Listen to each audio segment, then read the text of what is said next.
కడప జిల్లా బద్వేలు సిపిఎం కార్యాలయం పుచ్చలపల్లి సుందరయ్య భవనం నందు కామ్రేడ్ డి వెంకటేష్, పి కదిరయ్య, ఈ రమణయ్య అధ్యక్షతన వ్యవసాయ కార్మిక సంఘం ఆధ్వర్యంలో రాజకీయ శిక్షణ తరగతులు ప్రారంభమయ్యాయి.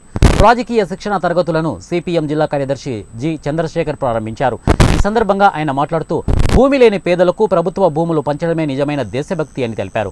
భూమి లేని పేదలకు ప్రభుత్వ భూమి పంచడమే నిజమైన దేశభక్తి.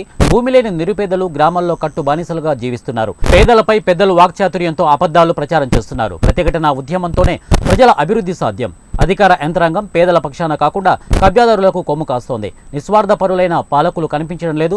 భారత రాజ్యాంగం, మహాత్మా గాంధీ, జవహర్లాల్ నెహ్రూ, సుభాష్ చంద్రబోస్, అంబేద్కర్ లాంటి మహానుభావులు పేదల అనుకూల అంశాలు చేర్చి పేదలకు దీర్ఘకాలిక ప్రయోజనాలు సమకూర్చడానికి ప్రభుత్వ యంత్రాంగానికి అధికారాలు ఇస్తే పేదల పక్షాన కాకుండా లబ్ధిదారులకు కొమ్ము కాస్తోందని విమర్శించారు.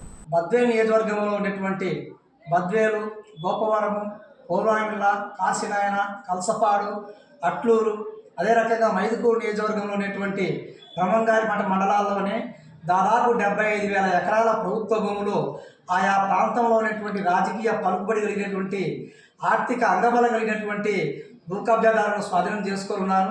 వాస్తవానికి ఇవన్నీ కూడా పేదలకు దక్కాల్సినటువంటి భూములు.